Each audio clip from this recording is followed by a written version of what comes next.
All right, well, today is an exciting day because this box behind me was literally just dropped off on my front stoop, and inside it is the brand new transfer pack from First Lite. But as you can see, I have another transfer pack sitting here. This is my personal prototype transfer pack that I've run for about the last year. So what I want to do is I want to get this box behind me open, and I want to walk you through the features and functionality that this pack offers, but then I want to show you how I ran this pack for the last year, what I like about it, and how I'm using these pockets. Now, are you going to use these pockets like I'm using these pockets? Probably not.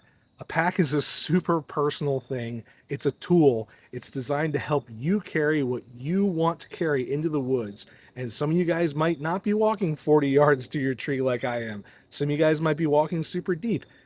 Some of you guys might be trying to carry a tree stand on this. Can this stand do that? Yes. Am I carrying a tree stand on it? No, I'm a saddle hunter.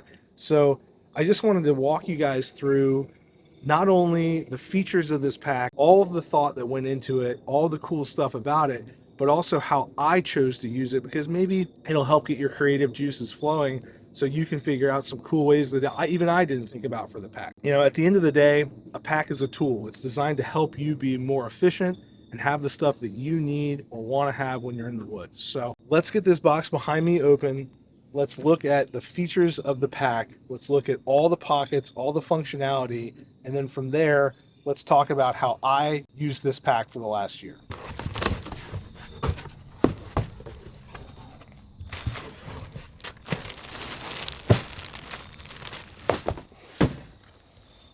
All right, so boom, out of the box. We've got prototype that's had the absolute crap kicked out of it, and brand new, soon to have the crap kicked out of it. So let's put this away for a sec. And let's get into what you guys are going to get coming out of this. So the first thing that you're going to notice about this pack is the size. This is not a small pack. This is a 2,900 cubic inch pack. Some people might even complain about the size of the pack. Here's my thoughts on the size of this pack. I have never ever had a backpack that I've been trying to get stuff in for a full day rut hunt and thought, man, I wish my pack was smaller. I think there might be times that a smaller pack is needed. You know, obviously if I'm going in on a couple hour hunt, the majority of my hunts, I don't need all this size. But the times that I do need a bigger pack, it is really nice to have the size there. So I like having the ability to add more stuff to it.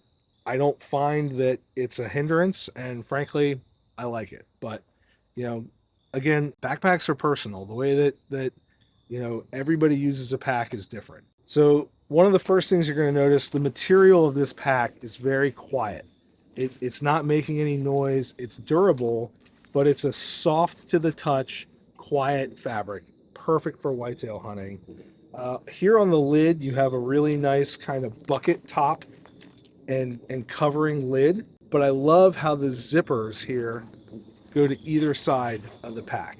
So you have this like really top high hat pocket, and then you have this lower pocket on the lid. And what I like about the fact that the zippers go back to either side is that when I have my pack on the back side of the tree, I'm able to just have a little bit of zipper movement, get what I need out of there, and be done. I'm not committed to having to get all the way around it. And that's a little thing that really makes a big difference.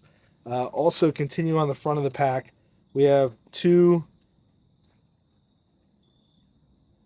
clips across the front, which we'll get into how I use those later. And you have these two giant front pockets. Now, these front pockets will literally hold more stuff than I really knew what to put in them. What I ended up running in here, obviously you have your little bit of paracord to use for a bow pull-up. I much prefer to have that figure eighted. We can go over that in a bit. But I could put a full Nalgene in here, which was great. I really liked my coffee in here, and that allowed me to use these big stretchy pockets for other stuff. On the front, there are these little paracord loops. These are actually for the cam of your bow. So if you're carrying your bow utilizing these two straps across the front, you're able to drop your cam in there, and that keeps your bow riding in the same spot, so there's less wear and tear on your bow as you're rolling through. You'll kind of notice the common theme of this pack, and we touched on it earlier. Packs are personal.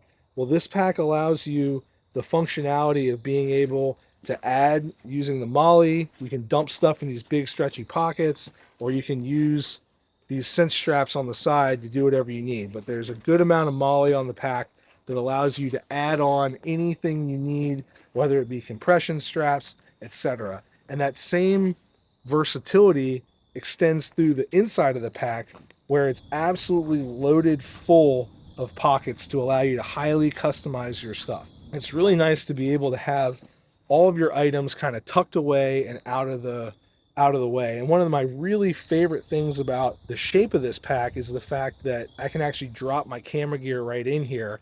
So for a self filmer, it's really nice to be able to have the stuff that I need in pockets organized. I always know where it is. I can have the pack hanging up from this little piece on the tree like this. I can get in there and get access to everything I need. Very important fact. And just overall, the versatility of the pack, the functionality, the fact that I can take any of these buckles that I'm not using, stow them away in these little self-stow pockets so there's nothing getting clanked on that I don't want, I really enjoyed. So let me show you how I ran my prototype pack and how I think you guys will find versatility and usability in your pack as well. So first and foremost, you'll notice on the side here, I'm really utilizing this big stretchy pocket. What I like about this stretchy pocket and this cinch strap here is the strap can just remain the same length, whatever, because really the stretchy pocket is what's holding my camera arm in here. And so the camera arm is able to just slip right in there. I'm not losing a ton of space, and there's really nothing that's going to clank around. And I like having this ball head on there where I can really tuck this thing into a tiny little area and keep it slipped away. So I really, really, really like this stretchy pocket. I find it to be incredibly useful for my camera arm. I mean, look at how much that extends in order to get this in there and slide down on in there. I mean, that is just freaking sweet. So again, I think that is a very useful feature and something that I'm surprised I've never seen on any other pack I've run, and I've definitely run a lot of them. We'll get into how I pack my saddle and stand, or how I pack my saddle, my sticks and platform on here in a bit, but this top pocket, I have nothing in. I leave that open for something else. What I'm running right here are my headlamps. So I run 2 headlamps just because 2 is 1, 1 is none. My main headlamp and a backup.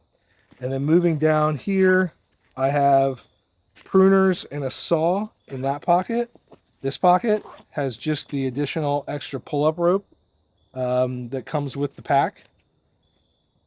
That for me is strictly a backup because I run my actual pull-up rope in my saddle, and then I have an additional backup in my front lumbar pocket because you'll notice with me 2 is 1, 1 is none is a pretty common theme.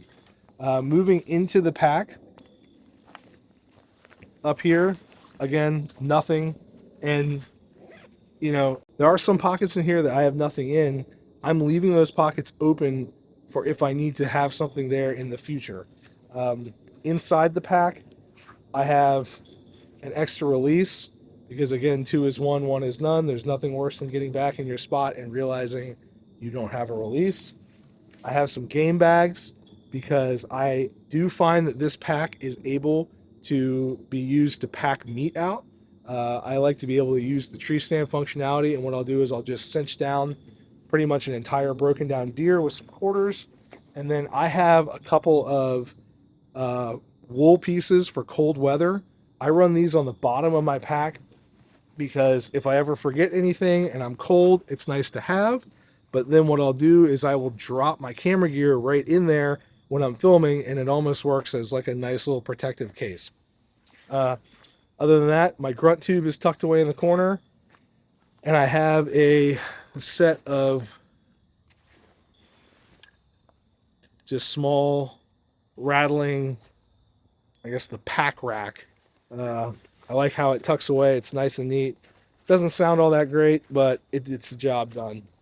And again, these are all tucked away to be completely in their own individual pockets or partial pockets, to where if I need to get to them, I can. I know exactly where they are. I know they're not going to move, but they aren't going anywhere. And then on the front pocket here, I have a original Nushin. This is one of the prototype Nushins that we used. Again, that's in there for dual purpose. One, if I need it, I can pull it out, but otherwise, it's nice little padding between where I put my platform and sticks on to protect it. So, lastly, let's go over how I take this into the woods. So, when I'm going in on a hunt, this pack will go in just like this. The last thing that I'm taking off is the first thing that I'm putting on. So that's going to be my Predator platform. So what I'm going to do is I'm going to take that Predator platform and I'm going to loop it through on the bottom here with the bottom strap. So that goes in and gets cinched in nice and tight. After that, I take my sticks and they go on just like that.